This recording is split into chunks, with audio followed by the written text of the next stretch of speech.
இந்த மாதிரி சர்ப்பங்கள் வருது, உங்கள் குடும்பத்தை வேலி அடைச்சு பாதுகாத்துக் கொள்ளுங்க. அதான் ரொம்ப இம்பார்ட்டன்ட். தோட்டத்தை காக்கவும் பண்படுத்தவும் வைத்தார். சர்ப்பத்தை உள்ள விட்டுட்டு வெளியே துரத்துறதுங்கிறது ரெண்டாவது, உள்ள வர விடாம தடுக்கிறது தான் ஃபர்ஸ்ட். உங்க குடும்பத்துக்குள்ள இப்படிப்பட்ட காரியங்கள் வரக்கூடாது.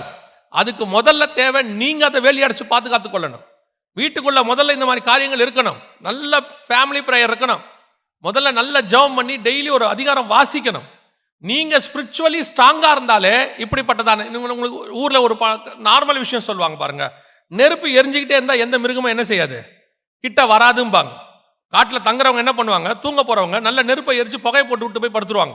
காரணம் என்னன்னா, நெருப்பு எரிஞ்சிட்டு இருந்தா என்ன செய்யாது, எதுவும் கிட்ட வராதும்பாங்க. அதே மாதிரி தான் நீ ஆவியில அனலா இருந்தினாலே எந்த பிசாசும் உன் கிட்ட வராது. நீங்க கர்த்தருக்குள்ள எரிஞ்சுக்கிட்டே இருந்தீங்கன்னா பிசாசு வராது. உங்க வீடு அப்படிப்பட்ட ஒரு ஸ்பிரிச்சுவாலிட்டிக்குள்ள இருக்கணும். ஆளாளுக்கு ஒரு போன் எடுத்து 4 பக்கம் போயிடுறிய, 4 பேரும் ஞானமா பேசுறிய. அத்தனை ஞானமும் யூடியூப் ஞானம், ஒண்ணு கூட பைபிள் ஞானம் இல்லை. யூடியூப் ஞானத்தை 4 பேர் உட்காந்து பேசிக்கிட்டு உட்காந்து அரட்டை அடிச்சுக்கிட்டு உட்காந்து குடும்பமா முதல்ல உட்காந்து ஜெபம் பண்ணுங்க, வேதம் வாசிங்க. அதுக்கப்புறம் பிள்ளைகளோட உட்காந்து அவங்க என்ன நிலையில இருக்காங்கன்னு கொஞ்சம் யோசிங்க.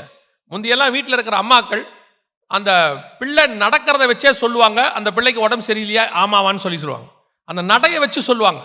பையன் ஸ்கூல்ல இருந்து வரும்போது முகத்தை வச்சு அம்மா சொல்லும் அவன் பசியில் இருக்கிறானா இல்லையான்னு. அந்த மாதிரி ஸ்பிரிச்சுவலி உங்களுக்கு இருக்கணும். உங்க பிள்ளைய பார்க்கும் போதே உங்களுக்கு தெரியணும் அவன் ஸ்பிரிச்சுவலி சரியா இருக்கானா இல்லையான்னு. அந்த அளவுக்கு நீங்கள் ஆவியில வளர்ந்துருக்கணும். இல்லைன்னா கடைசி காலத்தில் குடும்பத்தை கர்த்தர் கூட நிறுத்த முடியாது. ரொம்ப கேர்ஃபுல்லா நடந்து கொள்ளுங்க. பைபிள் முழுக்க ஒரு பெரிய டிராஜடி பழைய ஏற்பாட்டில் இருக்குது. பெரிய பெரிய பரிசுத்தவான்கள் நீதிமான்களுடைய பிள்ளைகள் கெட்டு போயிட்டார்கள். அதான் இங்க இருக்கு. நீங்க பாத்தீங்கன்னு சொன்னா ஏனோக்குடைய பையன் மெத்துசுலா பேழைக்குள்ள வரமாட்டார். நீங்க அதுக்கு அடுத்து போய் பாருங்க, ஆபிரகாமுடைய சந்ததியில இஸ்மவேல் கெட்டு போயிடுவான். அடுத்து ஏசாவுடைய யாக்கோபு இதுல ஈசாக்குடைய சந்ததியில ஏசா கெட்டு போயிடுவான். யாக்கோபுடைய சந்ததியில பாருங்க யூதாவும் இவனும் யோசேப்பை தவிர மிச்சம் எல்லாமே பிரச்சனையா இருக்கும்.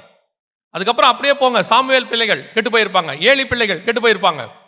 நீங்க தாவீதின் பிள்ளைகள், தாவீதோடைய பையன் சாலமோன், யோசித்து பாருங்க. நீங்கள் நீதிமான் என்கிறதுனாலே மட்டும் உங்கள் குடும்பம் பரலோகத்துக்கு வரும் என்று எதிர்பார்க்க முடியாது. கர்த்தர் உங்ககிட்ட கொடுத்ததுல பிரதானமானதை பரலோகத்துக்கு கொண்டு வர வேண்டியது நீங்கள் உங்கள் பிள்ளைகளை தான் கொண்டு வரணும் பரலோகத்துக்கு.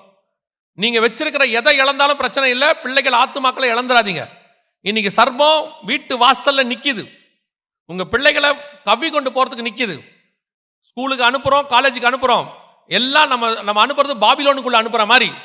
ஆனா நம்ம பிள்ளை தானியலா இருந்துச்சுன்னா பாபிலோன்ல எந்த பிரச்சனையிலும் தப்பிச்சு வந்துடும்.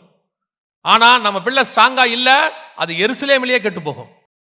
தயவு செய்து குடும்பத்துல டெய்லி ஜெபம் பண்ணுங்க, பிள்ளைகளோட உட்காந்து பேசுங்க. ஸ்பிரிச்சுவலி உங்க பிள்ளைகளுக்கு இம்பார்ட்டன்ஸ் கொடுங்க.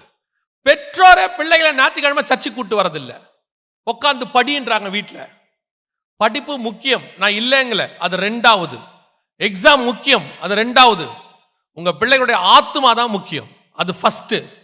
பிள்ளை டாக்டரா இருக்குதா இன்ஜினியரா இருக்கிறத விட உங்க பிள்ளை பரலோகத்தில் இருக்குதான்றது பார்க்கணும்.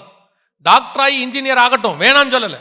டாக்டராகி இன்ஜினியராகி நரகத்துக்கு அது போயிடக்கூடாது. டாக்டராகி இன்ஜினியராகி பரலோகத்துக்கு போகணும். பரலோகத்துக்கு போகும்போது டாக்டர் வந்தாரா இன்ஜினியர் வந்தாரான்னு பார்க்க மாட்டாங்க, உண்மையும் உத்தமம் உள்ளவன் வந்தானா தான் பார்ப்பாங்க. ஸோ இம்பார்ட்டன்ஸ் அதுக்கு கொடுங்க. மார்க் 4 குறையட்டும் பிரச்சனை இல்லை, உங்க பிள்ளை ஆவில வளர்ந்துட்டா சோத்திரம். இன்னும் சொல்றேன், அப்படிலாம் இருந்தா எப்படிங்க வாழ்க்கையில முன்னேறலாம்? நாளைக்கு என் பிள்ளை எதிர்காலம் என்ன ஆகும்? நல்லா கவனிச்சு கொள்ளுங்க. கர்த்தருடைய பார்வையில உண்மை உள்ள மனுஷன் பரிபூர்ண ஆசீர்வாதங்களை பெறுவான். உங்க பிள்ளை உண்மையா இருந்துச்சுன்னா படிச்சாலும் படிக்காவிட்டாலும் கர்த்தர் உயர்த்துவார், அவன் உண்மைக்கு தக்கதாய் உயர்த்துவார். ஆடு மேய்க்கிறவனை ராஜாவாய் மாத்த கர்த்தரால் முடியும். இயேசு கிறிஸ்து 12 சீஷர்கள் செலக்ட் பண்ணும்போது வெறும் படிக்காதவனையும் செலக்ட் பண்ணல, வெறும் படிச்சவனையும் செலக்ட் பண்ணல, கவர்மெண்ட் ஸ்டாஃபையும் செலக்ட் பண்ணியிருக்கிறாரு, மீன் பிடிக்கிறவரையும் செலக்ட் பண்ணியிருக்கிறாரு. கர்த்தருடைய பார்வையில அவன் மேல் உள்ள அழைப்பு தான் முக்கியமே ஒழிய அவன் யாரு, என்ன கோத்திரம், என்ன குவாலிஃபிகேஷன் கர்த்தருக்கு முக்கியம் இல்லை. இது அறிவு பெருக்கத்தின் காலம். எல்லாரும் படிக்கணும்னு நினைக்கிறீங்க, படிங்க. ஆனா கர்த்தருக்கு தான் இம்பார்ட்டன்ஸ். தயவு செய்து கேர்ஃபுல்லாக இருந்து கொள்ளுங்க. நீங்க கர்த்தர் கொடுத்த தோட்டத்தை விட்டுட்டு நீங்க தோட்டத்துக்குள்ள அந்த பழம் பறிச்சு வச்சேன், இந்த பழம் பறிச்சு வச்சிருக்கிற ஆண்டவரை, எல்லாம் வச்சிருக்க ஆண்டவர் கேட்பாரு, உன் பிள்ளை எங்கன்னு கேட்பாரு. உன் பிள்ளை எங்க? எல்லா வீட்டுக்குள்ள இருக்குது, ஃப்ரிட்ஜ் இருக்குது, நல்ல காஸ்ட்லி கார் இருக்குது, பிள்ளைகளுக்கு சொத்து இருக்குது, எல்லாத்தையும் சேர்த்து வச்சிருக்கீங்க, நல்லது. அது உங்க பிள்ளைகளுக்கு நீங்க வச்சது, அவங்க மேல உள்ள அன்பு, நான் இல்லைன்னு சொல்லல. உங்க பிள்ளைகள் எங்கே? இவ்வளவுக்கும் யோசிச்சு பாருங்க. தகப்பன் எல்லாத்தையும் கட்டிட்டான், பையன் பண்ணி தவிடு தின்னுக்கிட்டு இருக்கான் உட்காந்து.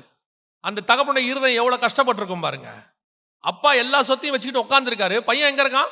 பன்னி தவிடு தின்னுக்கிட்டு இருக்கான். அப்பா உட்காந்துருக்காரு இங்க. அந்த அப்பா காத்துக்கிட்டே இருக்கிறாரு, என்னைக்கு என் பையன் திரும்பி வருவான்னு. அதே தானே உங்களுக்கும் சொல்றேன். உங்க பிள்ளைகள் பன்னி தவிடு திங்க போயிடக்கூடாது. பிள்ளைகள் ஆண்டவர் விட்டு தூரம் போயிடக்கூடாது. கஷ்டம் என்ன செஞ்சாவது பிள்ளைகளை பரலோகத்துக்கு கூட்டு போயிருங்க. அதுக்கான வழிகளை நீங்க தான் செய்யணும். உங்க பிள்ளைகளுக்கு படிப்பு எல்லாத்தையும் ரெண்டாவதா வச்சுக்கோங்க. ஃபர்ஸ்ட் ப்ரிஃபரன்ஸ் ஆண்டவர் அப்படின்னு சொல்லி கொடுத்துருங்க. பைபிள் வாசிக்க சொல்லி கொடுங்க. டெய்லி பைபிள் வாசிக்கணும்னு சொல்லுங்க. பெற்றோருக்கு பிள்ளைகளை கண்டிக்கிறதுல கொஞ்சம் இந்த காலகட்டத்தில் கொஞ்சம் இருக்கு. எல்லாம் ஃப்ரெண்ட்லியா நடத்துறீங்க, நல்லது, நடத்துங்க, வேணான்னு சொல்லல. நீங்க ஃப்ரெண்ட்லியா இருக்கிறதுனால ஸ்பிரிச்சுவலா இருக்கக்கூடாதுன்னு அர்த்தம் இல்லை.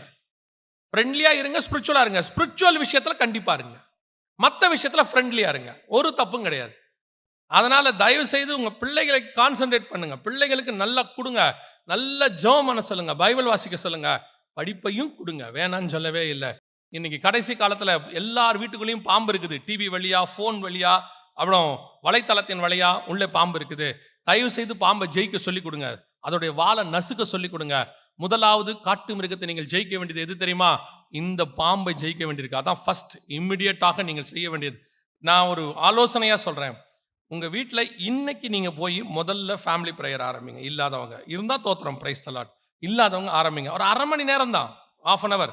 ஒரு 1/2 மணி நேரம் கூட கர்த்தருக்கு டைம் கொடுக்காத குடும்பத்தை ஏன் கர்த்தர் கொண்டு போய் 24 hours பரலோகத்தில் வைக்கணும் சொல்லுங்க?